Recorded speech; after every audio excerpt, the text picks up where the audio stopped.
Thank you. It's terrific to be here tonight and see all of you out here. And I'm going to take a kind of a quick whirlwind tour through biomarkers and focus on why we think biomarkers are important, why we're going to see more and more of biomarkers in clinical research, and then what kind of things that you might want to think about to really be prepared for what I think is going to be increasing activity in the realm of clinical trials with biomarkers.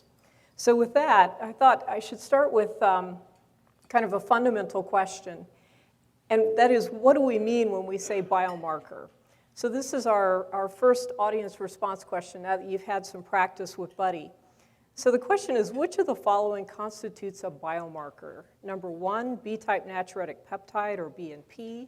Number 2, an MRI of the brain or the liver or the heart. Number 3, the QT interval on the electrocardiogram. Number 4, both A and C. And number 5, all of the above.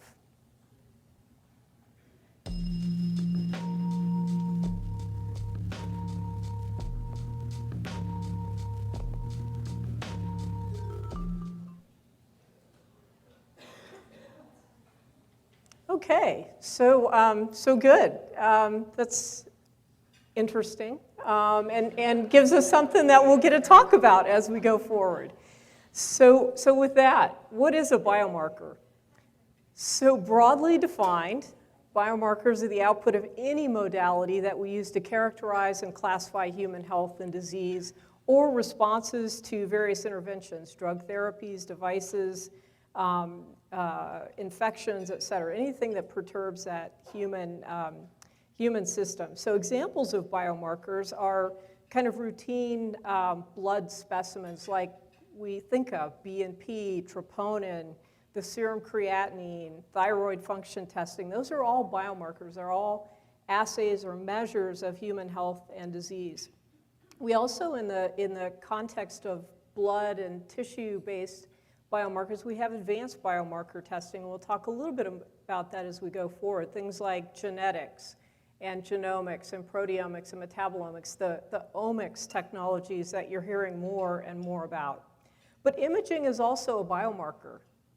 It characterizes the endpoints in our clinical trials, like stroke, but it gives us a lot of information about organs and organ function.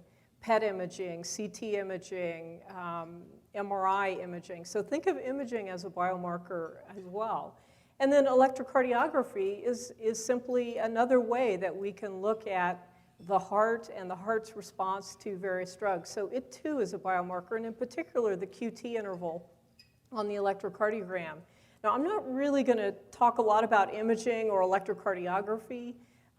If those are things that you're interested in, there are people who are much better qualified to talk about the uses of those in the context of clinical trials, and just let Buddy know, and he can make sure those folks get here to talk with you as well. But I'm going to focus on blood specimens as biomarkers. And so what do we think about when we're thinking about blood specimens? Well, we're thinking about cells within the blood, proteins, metabolites, things like glucose or lactate. Are biomarkers, gene expression. So what's turned on in the context of health or disease? And genes themselves can be used as biomarkers, and we can integrate all of these to form signatures of health and response to illness and response to drugs. So we can understand disease. We may be able to identify novel targets for drug therapy or device therapy using these modalities. They certainly can help us make a diagnosis. They can help us understand prognosis, and BNP and troponin are great examples of those that you see every day in clinical practice and in our clinical trials. They can also, I think, help us understand drug safety and efficacy, and I think this is the key piece that's really fueling the increasing incorporation of biomarker sampling within our clinical trials.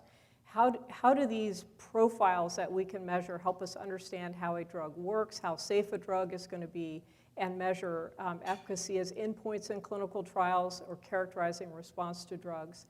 And then ultimately, we'd like to take all of this information and use it to be able to characterize who is best suited for a treatment across a broad spectrum of options for management. So how can we tailor therapy to the individual subject in front of us?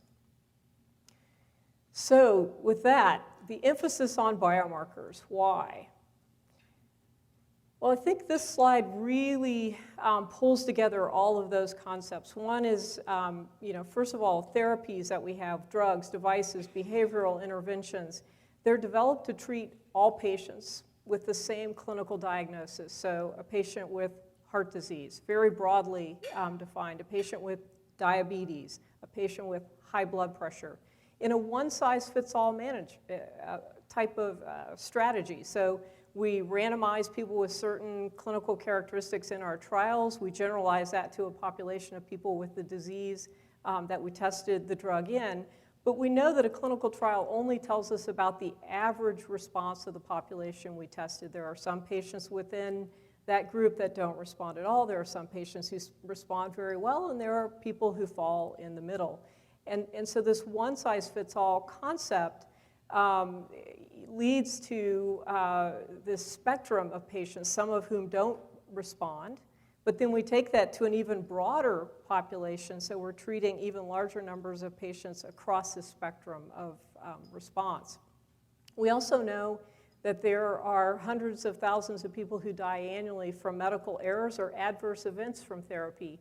And if we're applying those therapies in a group that doesn't respond, then all we incur is the risk of the therapy. And can we define a biomarker that'll help us sort out that balance of benefit and risk, and who's going to get the most response with the least opportunity for side effects? So we have a population now that's living longer. They're more functional than ever, but we have significant room, I think, for getting the right treatment to the right person at the right time. So the whole concept behind the IOM report. So all disease really is a result of our genes interacting with the environment. And you need to think of the environment very broadly. It's not just the sunny Tampa weather. The environment is exercise. It's what we eat. It's the infections that we're exposed to. It's the drugs that we take or prescribe. It's the choices we make, like smoking or not smoking. And then genetics plays more or less of a role depending on the disease. So there are diseases that are wholly defined by genetics, things like cystic fibrosis and Tay-Sachs disease. There's a very specific mutation that defines those diseases. How those individuals respond to therapy is somewhat related to their environment, but it's mostly a genetic disease that responds as dictated by the genes. Diabetes, HIV, cancer, heart disease are examples of complex diseases that have some genetic underpinning, but they're really largely the interaction of those genetics with environmental, lifestyle, drug, exercise, those types of choices.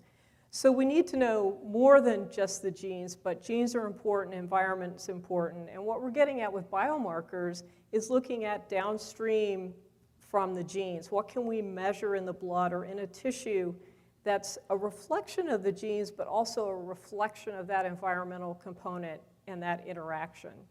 So keep that in mind as we go forward. Now, over the last 10 years, we've developed a number of ways that we can now assay these downstream effects of our kind of predetermination, our genes.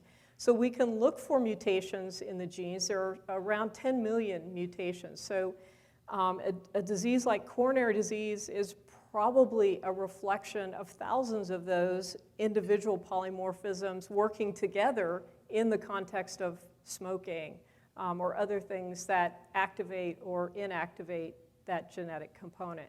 So probably genetics is not where we want to look for complex diseases. But we can look downstream. Transcriptomics looks at the next step. So genes get turned into RNA. RNA gets turned into proteins. Proteins then generate metabolites. So all of these steps are reflections of the interaction of the gene with the environment. And we can now measure those in great detail. So we can measure 40,000 of transcripts, probably closer to 50,000 now. proteins, there are at least 100,000 different proteins and protein modifications that we can measure. Troponin, B and P, those being just examples of those. And then there are the metabolites, and the metabolites are kind of likened to going out into the alley, looking through someone's garbage and trying to figure out what the party was all about the night before.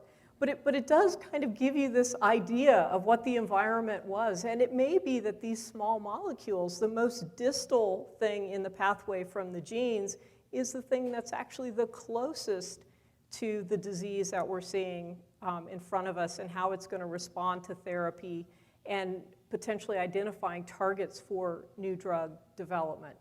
So these are the tools that we have now. These tools all require the collection of blood to be able to assay them. So hence, collecting samples in the context of clinical research, be it registries or randomized clinical trials.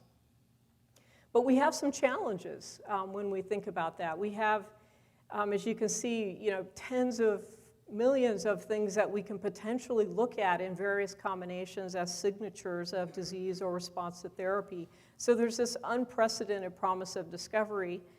But when you're dealing with tens of millions of things and trying to put them all together, it's an analytical nightmare.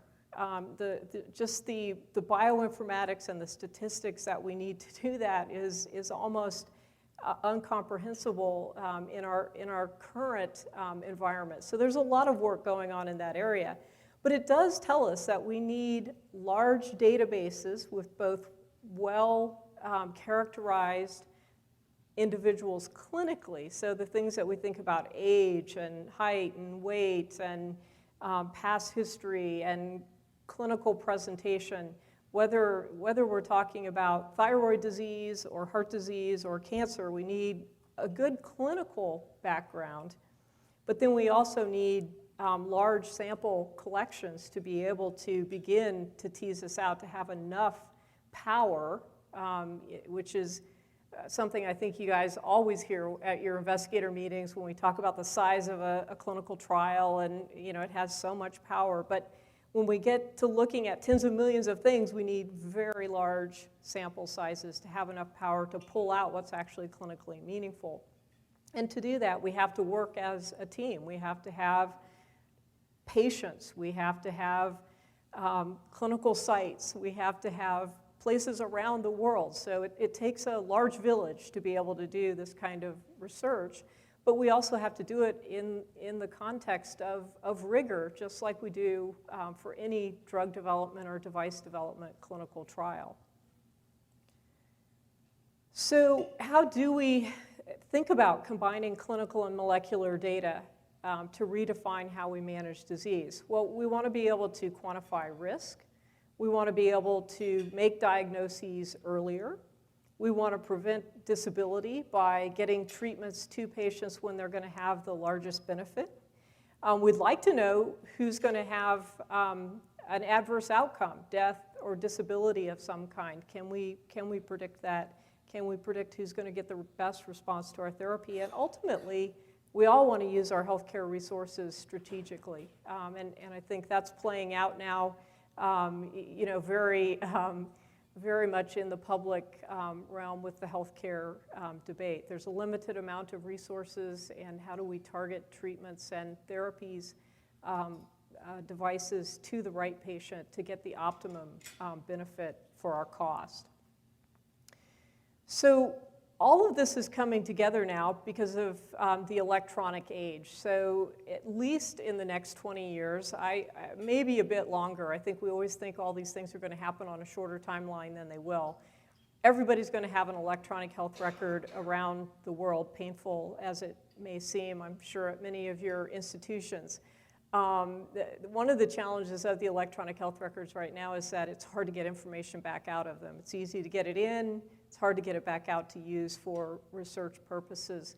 But biological sample collections will increasingly see the United Kingdom now has enrolled almost 450,000 people in their UK Biobank project for their national healthcare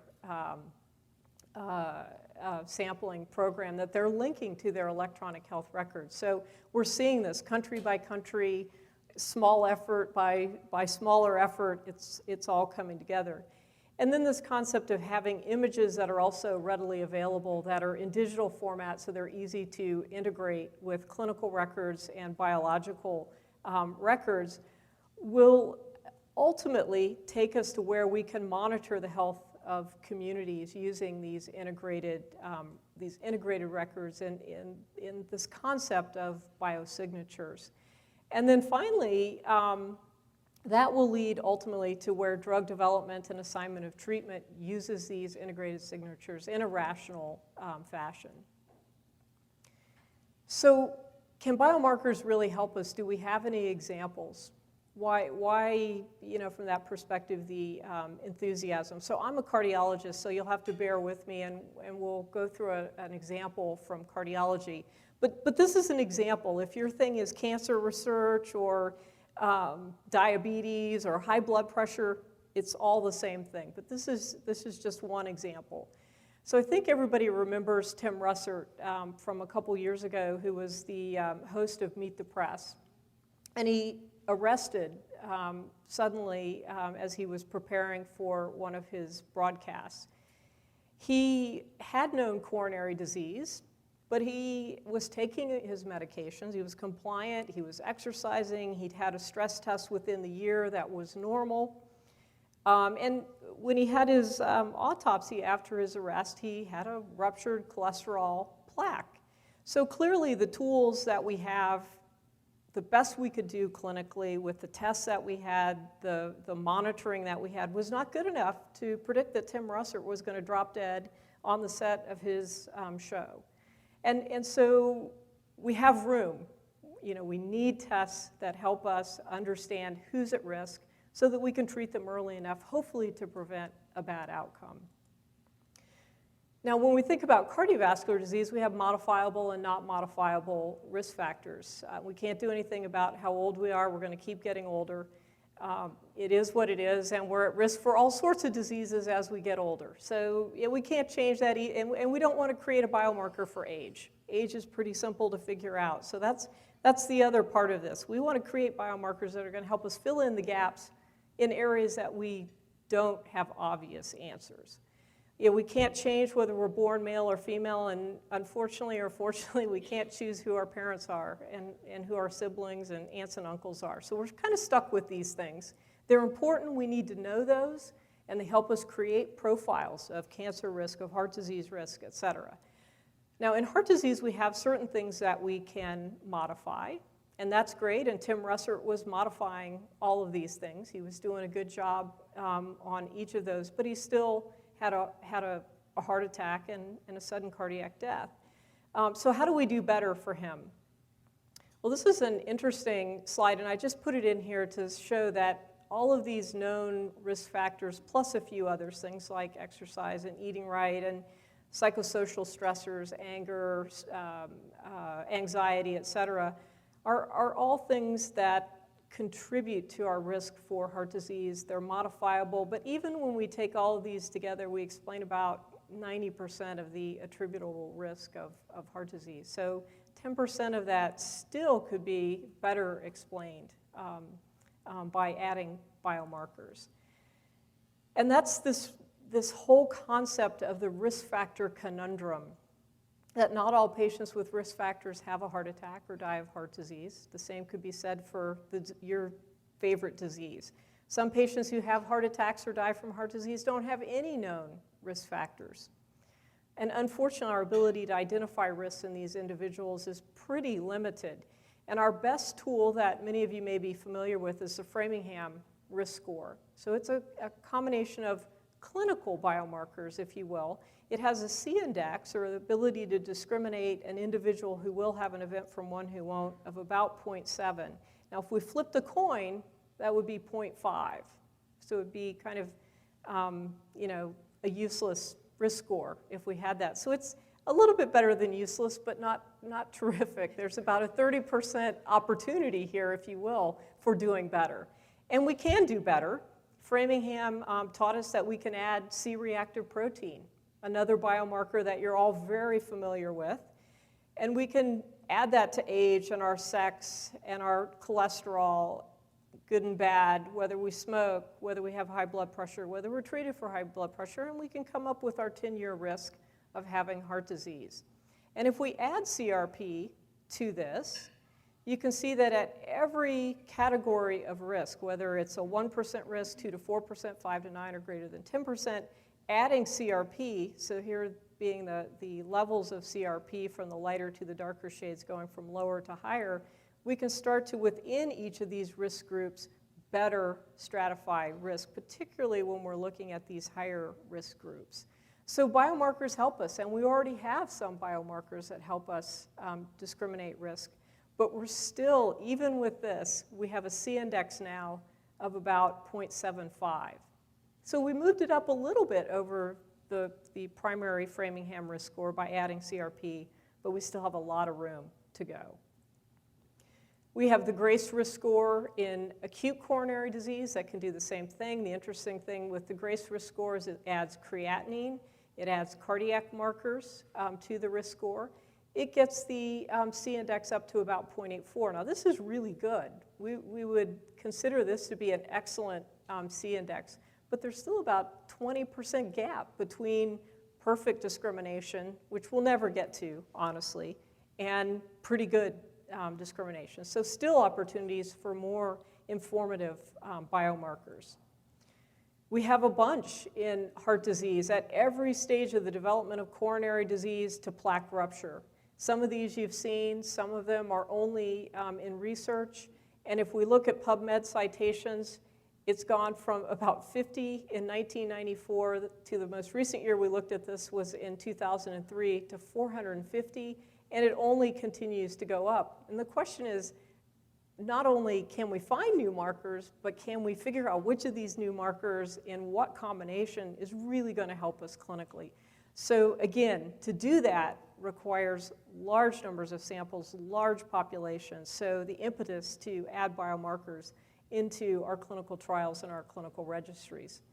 So just reiterating that to show you this slide again, we need these big databases and we need enthusiasm. We don't want just a bunch of one-off publications in PubMed that don't really do anything for us clinically. Now, so biomarkers can help us figure out who's at risk, so that's a great thing. But what can they do beyond that? So it's not such a big deal if we can figure out who's at risk, but we can't do anything about it, right? So we want to be able to use biomarkers to help us figure out who can benefit from medical therapy and procedural interventions so that we can tailor therapy to the right person and we can improve this benefit and risk balance. And ultimately in secondary prevention, so after we've treated the acute illness, whatever that is, how do we maintain that person as a healthy individual? In cardiology, we've talked a lot about the cycle of clinical therapeutics. You may have seen this, graphic in many other forums. And I put it up here just to suggest that that has generated a lot of evidence, and nowhere like in cardiovascular disease and related illnesses do we have as many guidelines for what we should do as we do in cardiology. And they go on and on and on. But when we look at it in preventing heart attacks, what is it we're really doing? Well, in primary prevention, we give people aspirin, statins, we control their blood pressure, we tell them to exercise, quit smoking, and lose weight. They come in and they have a heart attack even after doing those things. Well, we give them aspirin, clopidogrel, we add a beta blocker, we treat them with statins and anticoagulants, and we send them home and tell them to exercise, stop smoking, and take the same medications. So the question is, what are we doing right or wrong? Does everybody need 5 drugs? Do some people need 3 of those drugs and some exercise? Do some people not really benefit so much from exercise, but they need to quit smoking and lose weight? So how do we use biomarkers to really help us tailor this multi-drug regimen and avoid some of the side effects that come with statins and using aspirin and clopidogrel together and the weakness and fatigue that comes with beta blockers? So that's what we also want biomarkers to help us do. But we have to incorporate biomarkers into clinical trials to understand how the biomarker can tell us who needs the therapy or not. And we do that as we analyze the results according to randomized treatment. So this is the evidence-based conundrum. So despite receiving evidence-based therapies and lifestyle strategies, some individuals still have heart attacks or die from heart disease. There are individuals who don't receive therapy or follow lifestyle modifications, and they do just fine. So you'd like to avoid the side effects in that group of people. There are patients now who wouldn't meet the labeled indications for some of these drugs, but they might benefit from therapy, or they don't meet the guidelines, recommendations for treatment of their cholesterol, but they ultimately might benefit. And we've talked about the concept of side effects and the risk of adverse outcomes that come with treatments, and we'd like to avoid those. And we'd like to avoid the cost when we don't really get a benefit from the therapy. So to implement personalized treatment, and again, as a cardiologist, I'm interested in cardiovascular disease, but you can substitute in your favorite disease here. We want to improve our ability to correctly classify at-risk individuals, and we want to develop biomarker profiles that predict response to therapy, benefit from therapy, and avoid the risks so that we can tailor treatments. And ultimately, when we do that, we're going to move from kind of intervening late when the disease process is out of control and move ourselves back on this timeline to detecting as early as possible, or even further if we can come up with molecular signatures that we can identify a problem before it becomes clinically identifiable. So that's kind of this whole concept of prospective health and biomarkers and how they integrate with that. So now if you're not totally discouraged or bored or whatever, and you want to be part of biomarkers, what do you need to do? What do you need to know, and where do you go from here? How many of you now are participating in biomarkers in your, so most everybody's doing some of it in their clinical research. So maybe this is a good audience to ask this question for those of you who aren't. Too bad we can't stratify versus those who are and those who aren't. But let's try this audience response question. Which of the following is a prerequisite to participate successfully in biomarker studies? A minus 80 degrees Celsius freezer, a centrifuge that's refrigerated, special laboratory training, all of the above, or none of the above?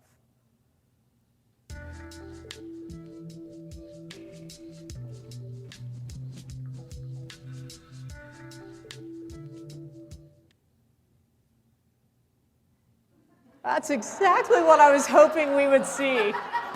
This is great. You guys are good. This is a great audience.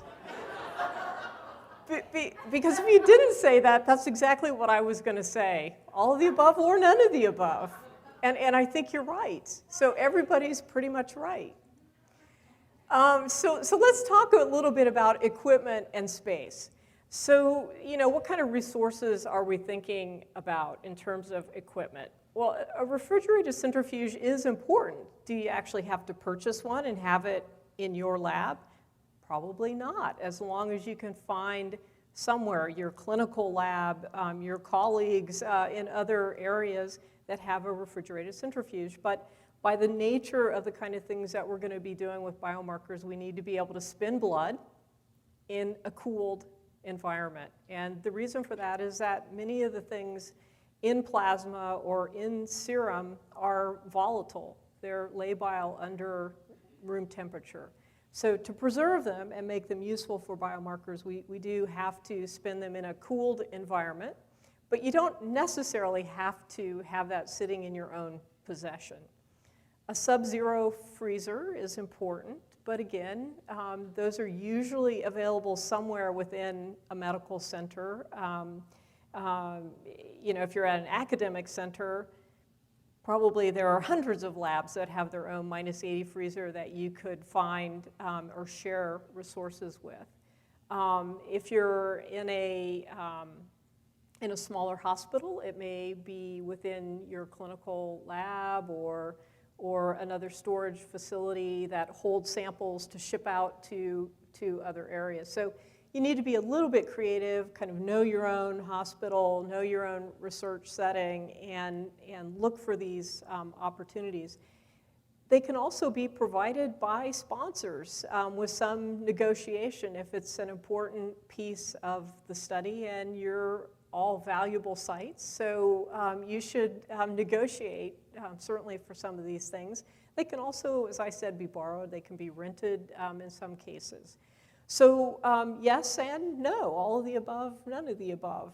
The one thing that you will have to think about is your laboratory workspace. Do you have a space? And it doesn't have to be huge, but where you have a tabletop that you can actually prepare and label and handle samples.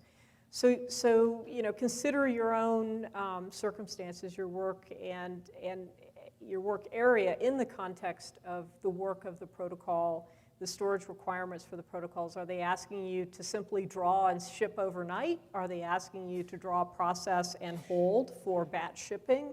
How big are those batches? How fast are you going to enroll?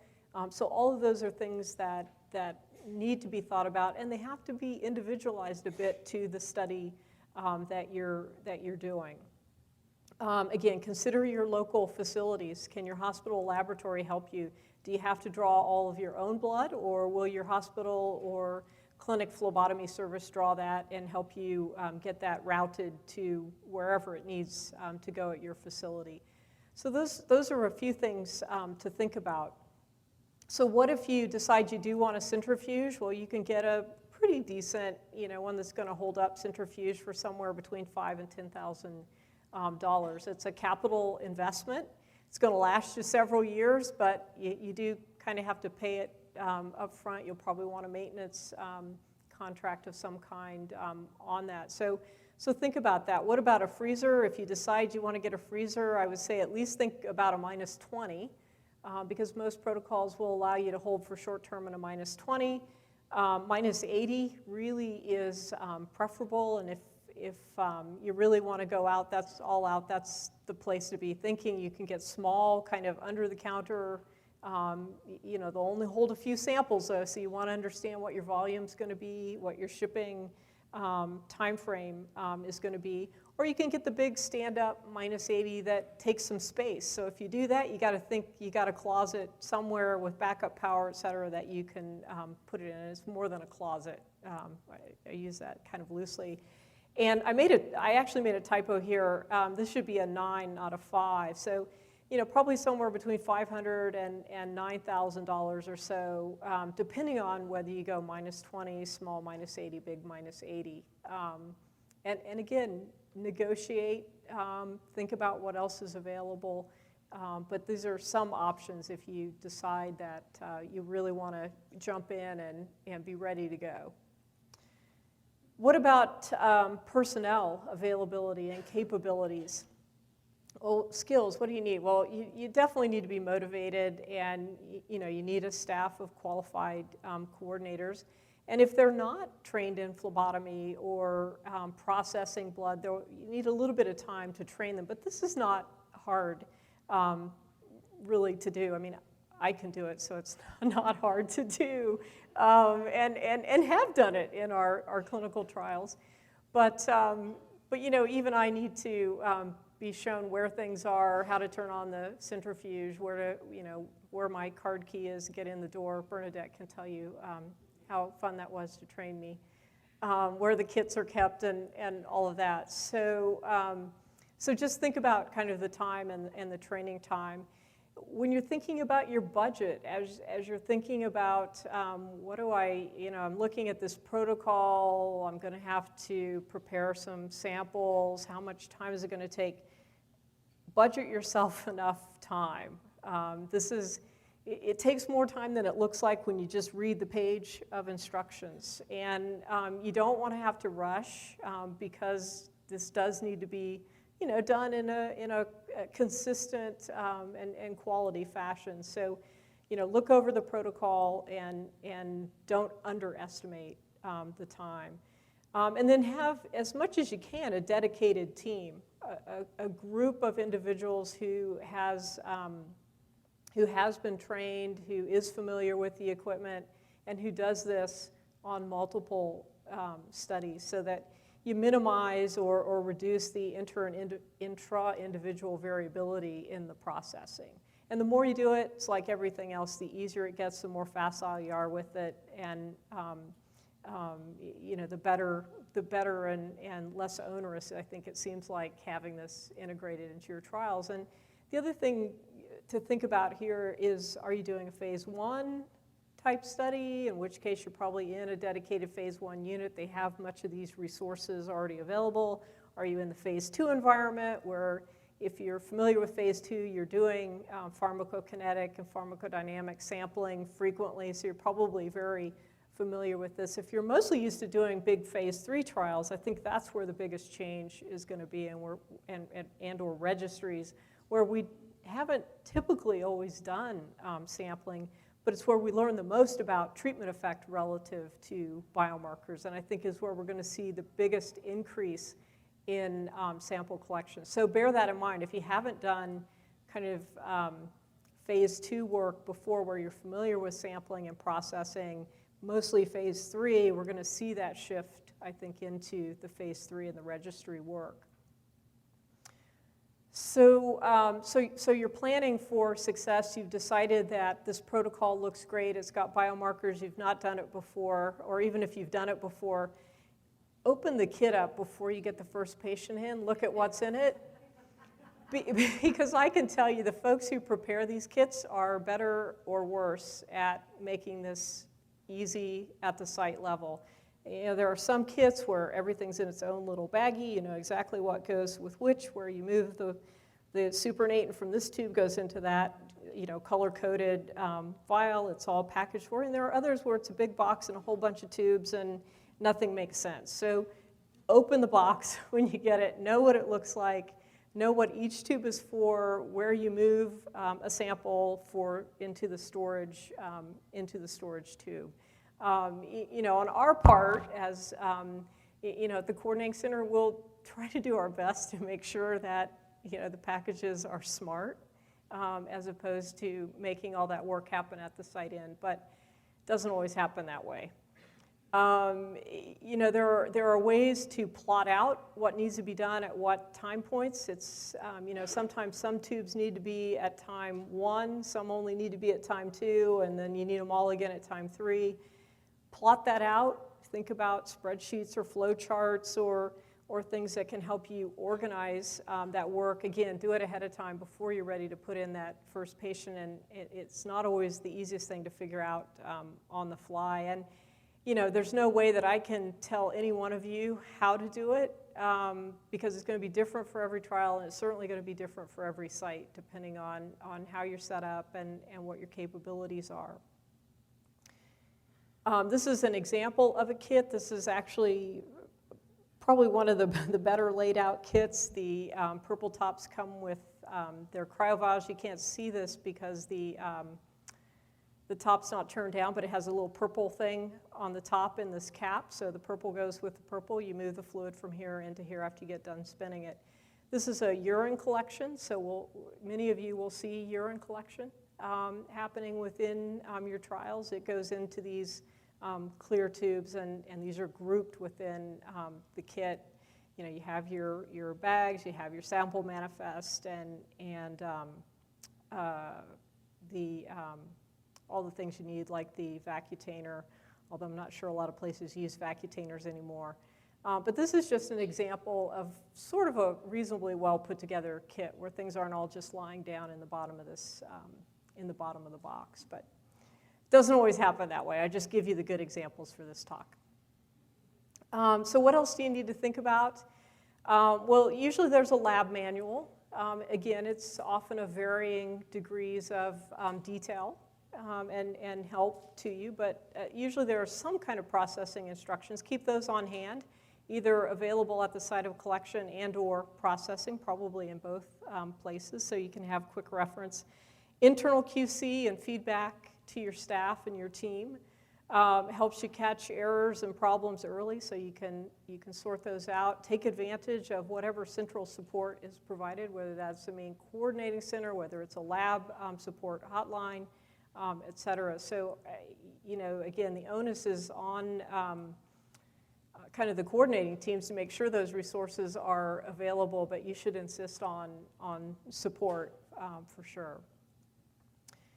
So for those of you who have collected biospecimens, you know that there's informed consent for this, just like there is everything else we do. The blood's drawn after informed consent. It may not only be blood, it may be urine, as I mentioned.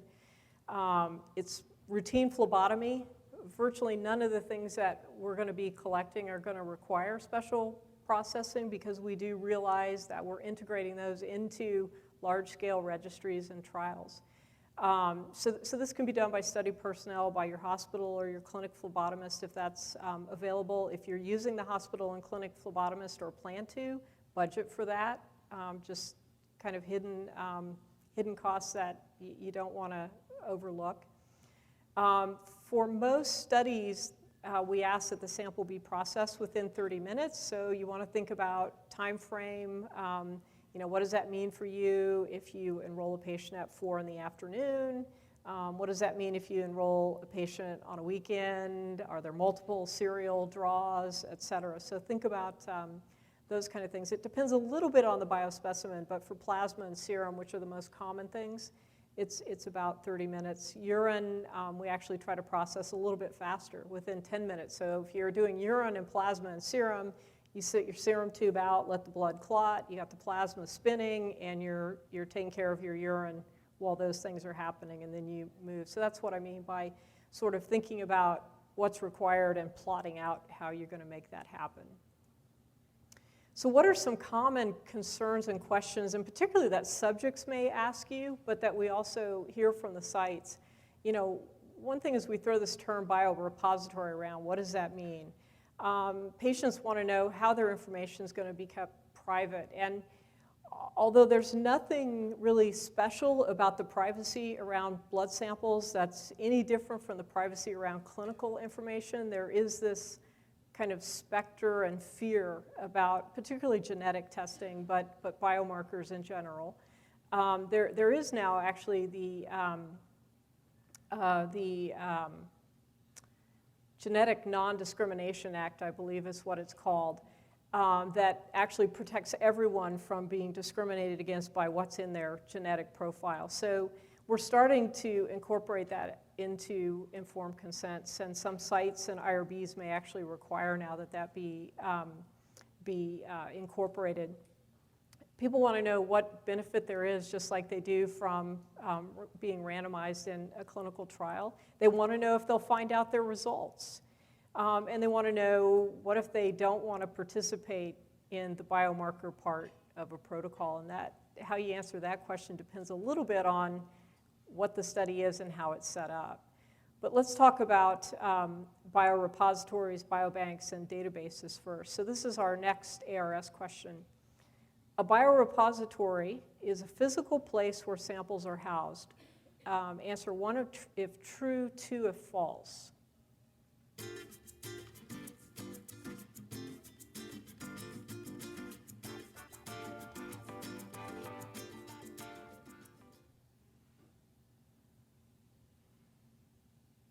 Okay, that's interesting. I would have actually anticipated 50-50 on that one too, but so these are helpful. So what is a biorepository?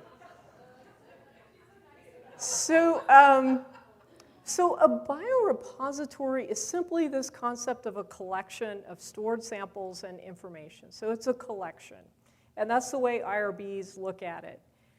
The facility where the biorepository samples are housed is the biobank, and that's the freezers or the robotics or whatever. That's all the biobank. So it's a small distinction, but it's really simply the stored samples and the clinical information that goes with them. That constitutes a biorepository, and there is a physical location of the samples, and that's the biobank.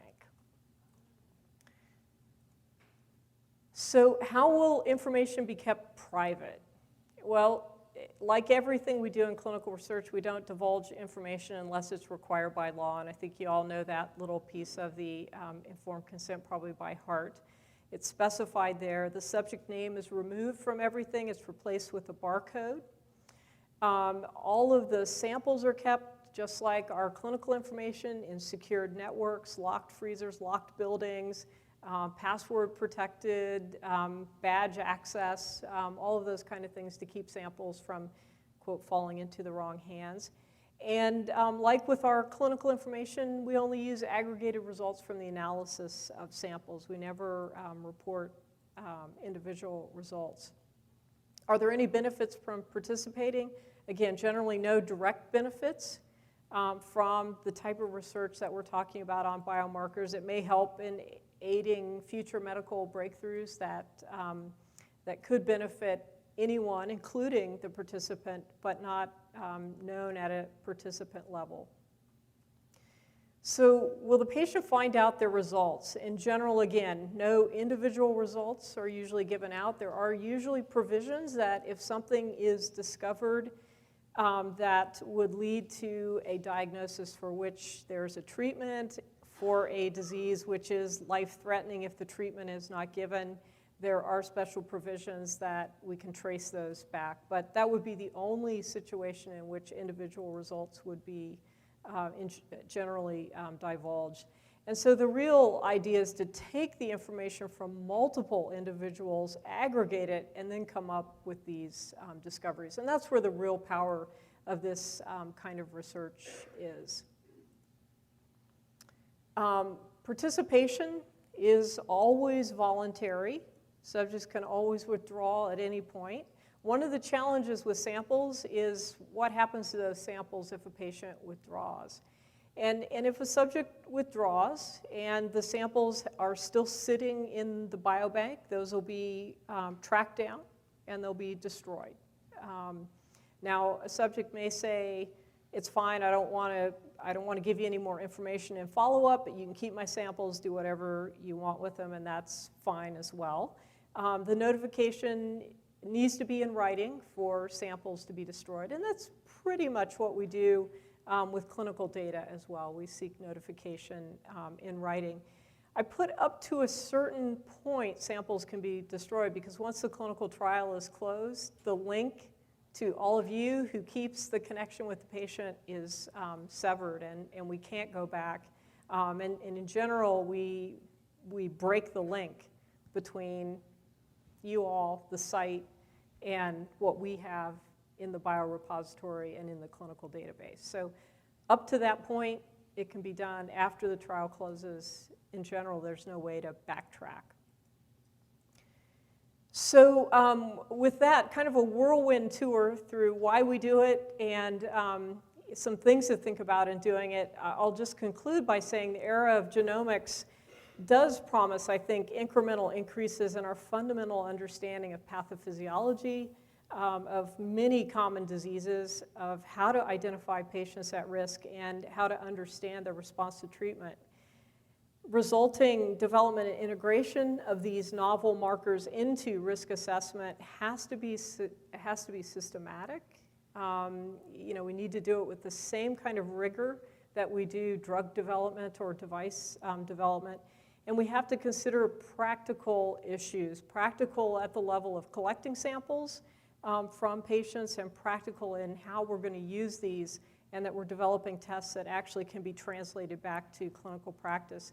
And I think as a result of all of this, clinical research is going to increasingly involve collection, processing, and storage of human biospecimens, be they blood-based, tissue-based, and remember imaging and other things for future research. So, now's the time to really start thinking about this and how that integrates with your site. Thanks.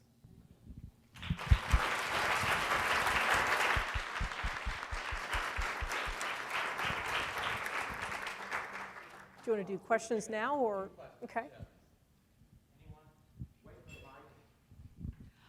I'm a site manager, but we are doing a couple studies where there's a component for biomarkers, and it's a separate consent. And not that it's a problem, but we would like to see everybody participating, but that's not the case. And I think that I think there's some patient education needed. I mean, you can only, the consent form's a little overwhelming, but it would be nice if there was some type of pamphlet, like more of a generic pamphlet what genetic testing is, because I think people have this idea like it's some sci-fi movie and what they're going to do with your specimen. And number two, that when they ask for results, that you're going to test it for every possible thing and be able to tell them something about their, genetic risks or history or anything. So I think just to get better participation, it would be nice if we could come up with something like a brochure to go along with, the consent form. Yeah, so I just a couple comments on that. I think that's very, very timely and thoughtful. So we've done a couple things. We had an interesting study by one of our ethics researchers on informed consent, and she actually is working to develop a short form, 2 pages, for consent for biomarker/genetic research. And in doing that, she basically took like a 20-page informed consent, had researchers, IRB members, and subjects go through and highlight what they thought was important in it. And it actually probably would not surprise you, but patients really don't care that much about all the words that are in an informed consent. They picked out like 5 key things. The people like me, the researchers, picked out about 7 things that we thought were important. And the IRB had a list of things that was like this long. And unfortunately, it's a lot risk management driven at the IRB level. And I think that is one of the challenges, that these informed consent forms are so overwhelming and intimidating that they actually raise more issues than they help to resolve.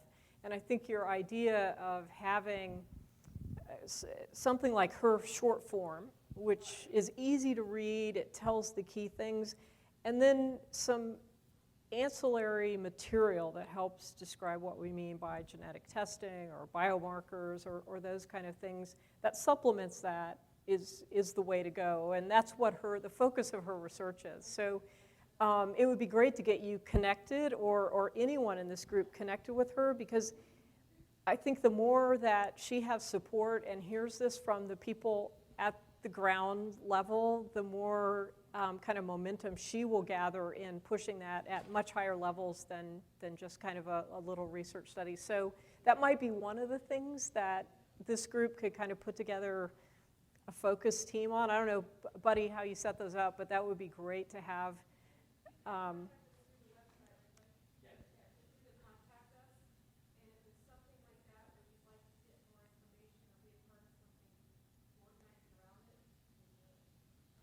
And then your other point, there's absolutely no reason that there needs to be separate consent forms. Well, yeah, they do it because they see that part and they don't want to do this remaining. Yeah. So they was like, well, we'll make it optional. Right. That way we won't slow down enrollment in the whole study. But I think what we're going to see, and I just will give you kind of a prequel into where we're heading, we're seeing more and more from the industry perspective interested in as many patients as if we're going to enroll 10,000 patients, we want the information on 10,000 patients. So I think we're going to see some shift in emphasis, that it may be, we know enrollment may be a bit slower, realizing you got to get a drug out, that's not always going to be the case, but particularly in early phase work, I think we're going to see much more integrated biomarkers. But like there's an old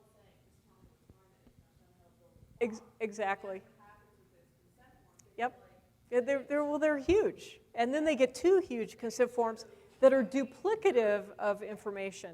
Now, one way that it can be done is you can take the main consent form and you can have the biomarker pieces in it and just have a checkbox, I agree to participate or not. Some will do that. Some will do that. Yeah. We're seeing that more and more. So stay tuned. But these are all the issues. These are the things we're going to have to solve as we try to. No. You're raising the issues, and these are the things we're going to have to resolve if we're going to do this on a big scale. Yes. I'm not sure if you can address this, but my understanding is if there's any regulation that's coming out because of some of these long-standing trials where investigators 5-10 years ago, and these are still ongoing trials, were asking for simply in the protocol, they needed 500 samples.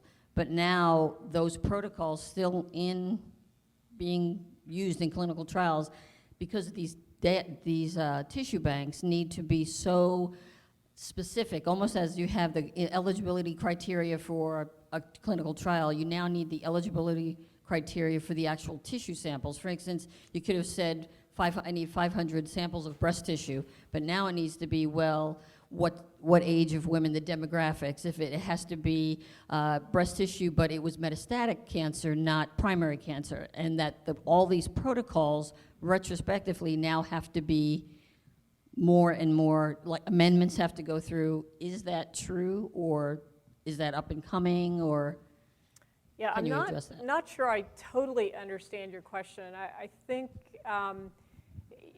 for protocols that are testing therapeutics, so chemotherapy, for example, and looking at this in tissues that are already collected, they're obviously going to want specific tumor types and potentially demographics. The concept, I think, that we're going to see going forward is that within the context of whatever situation that the sample was collected, the registry or the clinical trial, that some forethought is put into what the clinical descriptors or phenotyping, if you will, are going to be, and that those are outlined, they're collected in the case report form concurrently with the collection of the sample. So it may be that some are, grade 3 or stage 3 or whatever tumors, some are stage 2, but you know that because that information is collected, and it may be in a 50-year-old woman versus, 40-year-old man or whatever, but you'll collect that in an integrated fashion. I'm not sure if that addresses, it sounds like you're talking more about folks who want to go back and access samples from a bank that's been created.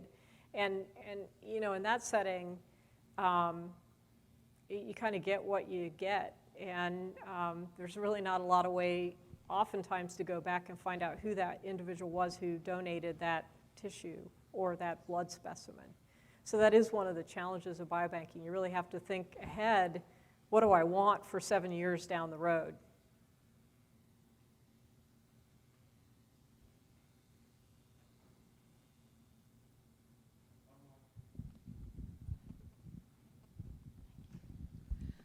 I'm curious about your perspective. I'm actually on the industry side, and I'm starting to see more and more biomarker assessments requested at the sponsor level where they have not defined what they're going to do with these samples. And as a monitor, it concerns me that the ethical issues of consent, that if you're going to draw synovial fluid off of someone's knee or do a tissue biopsy from an infected lesion, to me it's almost essential for the sponsor to identify what they're going to do with those samples. My question for the sites, when you're working with your IRBs on your consents and you're engaging the patients in the consenting process, on the one hand, if the patients aren't going to receive feedback about the nature of their samples and how they are categorized medically, does it really matter that they know what's being done with the samples? I really feel compelled that on one hand it does, it affects the consenting process, but I'm finding more and more that early phases of study, even through late phases, they want the tissue, they want the fluid, they want to freeze it and keep it indefinitely, but they have no idea what they're going to do with it. And I was concerned about the level of frequency you're seeing this within an academic research environment and how your IRBs are handling those scenarios. That's a great question. It would be interesting to hear from some of the sites as well. I think the move is to, as much as possible, keep open what the samples can be used for. The reason being that most of us don't know, industry or researchers or subjects, what will be important to study, 5 years from now. But that said, and that can be done, one has to specify what the samples are being collected for in the informed consent, and you have to tell the patient how their samples are going to be used. And I think there's a lot of variability among IRBs as to how much breadth and leeway there is into explaining how those samples are going to be used. But maybe just a quick, comment from sites. Well, I did HIV research back in the day, and they've been collecting blood samples. I mean, it's probably coming up on 30 years. Out in San Francisco, there's a Biorepository of blood samples, and back then they were just collecting it because they needed blood to study. But what's come out of that are these tests where, the genomics testing, and they can test. I'm losing my train of thought, like sensitivity, drug sensitivity, Right. and things like that. And they use that blood to develop those new lab tests. So while you have to sort of say what it's for, you can be sort of broad with it. Like it's going to be used for cardiovascular research, or it's going to be used for whatever. But it's hard if we knew what we wanted. You can't be so specific, because we wouldn't have this conversation then, because Right. we'd have a cure. So. And so I think that's the perspective that I think many of us think from. The IRBs sometimes push back on that perspective, and I think it varies by site. But I agree with you. We don't know now, for the most part, what's going to be important 5 years, 10 years from now, and what discoveries are going to be critical discoveries are going to be made from sort of an open collection. But we have a number of biobanks, Framingham being a good example, one that we've started up in North Carolina, where we're collecting blood, and we're saying it will be used for future use in medical research, and that we're not specifying the disease area. We're telling patients that, and those samples are accessible. Even if they were collected in a cancer patient, they might be helpful for diabetes or rheumatoid arthritis or something else down the road. So that's the concept, and where we want to see the field move. Thank you.